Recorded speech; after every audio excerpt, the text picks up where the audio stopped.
Welcome friends, it's the Keyboard Kingpin. This is the first video on my YouTube channel and I figured I would do it on a little 80s and 90s oddball underdog known as Kawai. Kawai, not really 100% positive on how to say it, but they used to put out cool little personal keyboards like this. Drum machines like this Kawai R100 right here. A lot of cool stuff. They're world renowned for their pianos. They've been putting out pianos for a long time. They're still doing that. I think they still put out synthesizers as well, but not like they were doing in the 80s, but in the 90s. But anyway, we're going to go ahead and talk a little bit about that gear today, as well as make a beat with nothing but Kawai gear, some of this low budget stuff. So why don't you go ahead and kick back and we'll work on that right now. Keyboard Kingpin. Let's do it.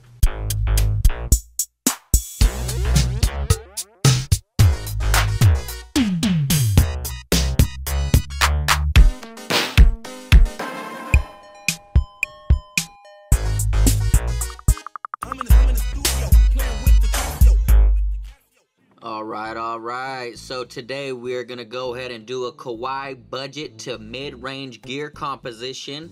Go ahead and take a look at the instruments here. But before that, we're going to go ahead and talk a little bit about Kawai. In 1927, Koichi Kawai, a super crafty, innovative, business-savvy hustler, started a company that would later be passed down 3 generations and to this day is still world-renowned for their exquisite piano craftsmanship. Very nice pianos. Alright, now right here's a picture of Koichi chilling with his boys. Post it up. One of my personal favorites would be probably this fat sounding Kawai 100F analog synth, but not to be ignored though, and with the broader selection of capabilities would be the SX210 and of course the SX240, both having a nice clear high-end and layering options, but the 240 has MIDI and sequencing. One of my favorite drum machines, of course, would be this Kawai Stereophonic K7 analog drum computer. You could combine multiple presets as well as cancel out certain sounds. You gotta love that mono to stereo selection. Very advanced for its day.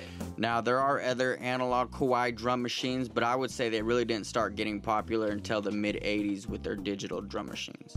A very cool 60s era Kawai drum machine I stumbled upon but I have not had a chance to hear yet would be this Kawai School Rhythmer. This is a dot matrix style push pin arranger. There's only one video on YouTube. The unit is janky with issues, but it does look very interesting. I could sit here all day and talk about Kawai, but I really need to get on with it. I'm not going to demo all the sounds, just going to play a couple of each instrument used in the session. I didn't want to make this video drag out for a half hour, so I will let the beat at the end showcase the instrument's abilities and versatility. Alright, let's go ahead and dive into this Kawai MS710, talk about this a little bit. Okay, now here I'm going to show you the specs for the MS710. Please pause the video if you want to read it word for word. I personally like the wave editing and the one-button pitch bend features that this keyboard offers, as well as some very nice 16-bit sounds. Let's listen.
Now friends, let's go ahead and get into this.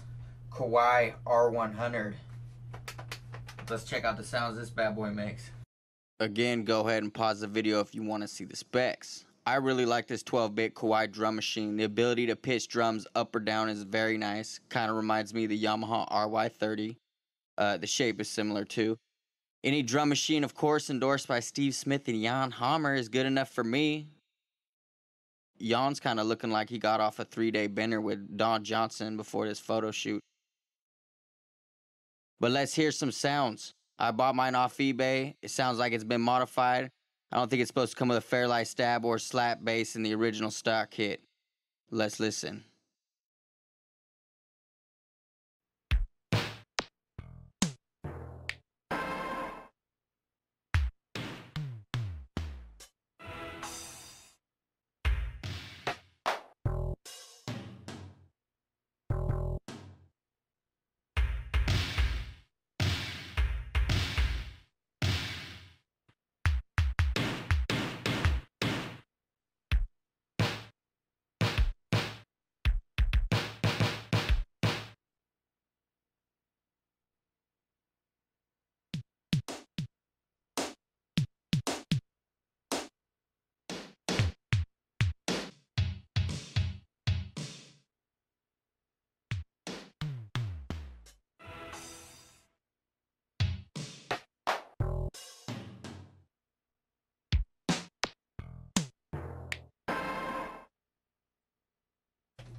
Now, turn in the punch bowl. What do you think? Kind of looks that way. Kawai FS730. Don't be fooled though. Let's talk about this. I was actually able to get some cool sounds out of this for the beat I made. No MIDI input, makes it hard for it to sync though. I'd rather just have a Kawai FS800. I like the one finger ad-lib feature though. Very nice. Let's listen though.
Now, let's talk about this Kawai, whatever you want to say, the K1R. This is the rack mount version of the Kawai K1 synthesizer. It's the rack mount version.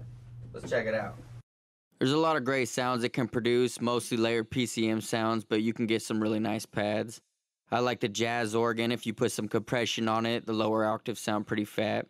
For this video, I hooked up the Kawai FS710 as a MIDI controller, and this makes you easily go in between perimeters and change through menus using the keyboard as a controller. Let's listen.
Kawai KC20 synthesizer.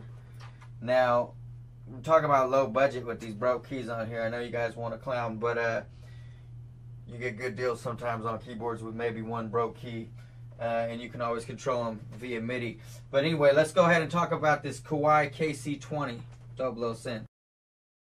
The Kawai KC20 is loaded with sounds, and yeah, most are PCM samples, but there's still a lot you can do to manipulate sounds if you don't mind some serious menu diving. To be honest, I need to play with this keyboard more, but at the right price, it's definitely worth grabbing.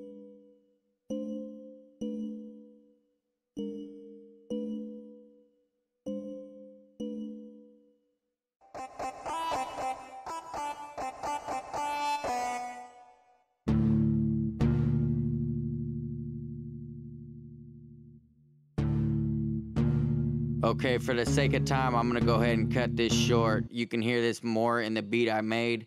This is simply titled Kawai Budget to Mid-Range Gear Composition.